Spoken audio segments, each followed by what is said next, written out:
Good afternoon. We are extremely pleased that you are here. It is good to come together for the purpose of co-creating. Do you agree? Taking thought beyond what it has been before. Yes. Co-creation at its best. Really. You are knowing what you are wanting? What is it? What do you want? What do you want? Begin right here on the aisle. Yes.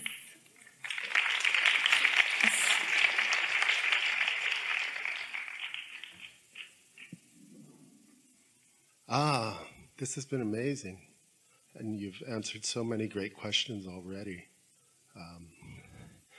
I was thinking how, since I'm pretty new at this, maybe 6 months of listening to you, and things have really started to improve, and some manifestations that I never thought would happen are starting to happen. And I know from my past experience, having something that I really want happen, the other day when we were here, I got that feeling of what it's like, but it raises the stakes, and I don't want to, in the past I've raises the stakes of don't want to get my hopes up? Yeah. Feels a little risky? Yeah. Well, you'll get better and better at realizing that it's not risk management.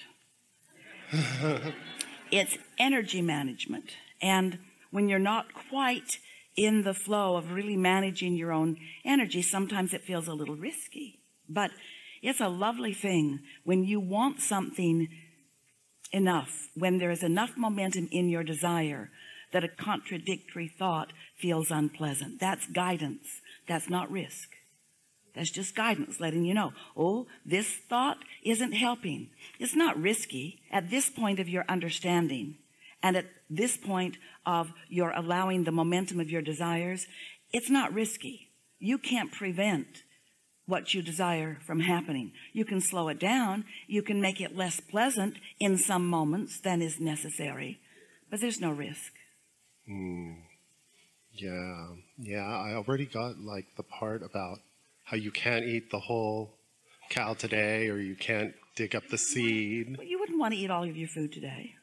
You think you are on this ship, but you would not want to eat everything today. You want it to keep coming. You want it to come in that lovely pattern where it is pleasing, yes? So it's okay to think that the final goal, well, there's no final goal, but it's all right, the desire is so far out there and impossible that it... Here's what we'd like you to focus on just for a little bit.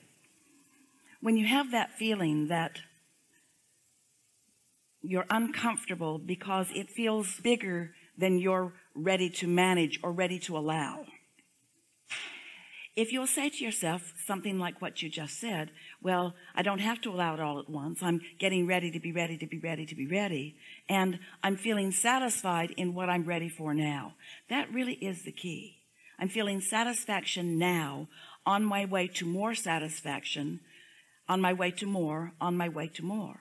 Esther said to us, we told you very clearly, not that long ago, Abraham, I know you want me to be happy about managing energy, and I am, mostly.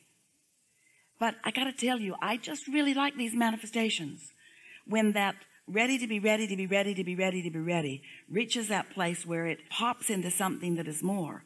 And we reminded Esther that there's no real explosion into the manifestation. It can't be that way because you have to be ready for it or it can't be. And when you're ready for it, then it doesn't feel like it's a big, amazing thing. It's just the next logical step. So what you want to do is become accustomed to the steady, satisfying feeling of the next logical step. When wonderful things happen, stop and acknowledge them and say, well, that's about right.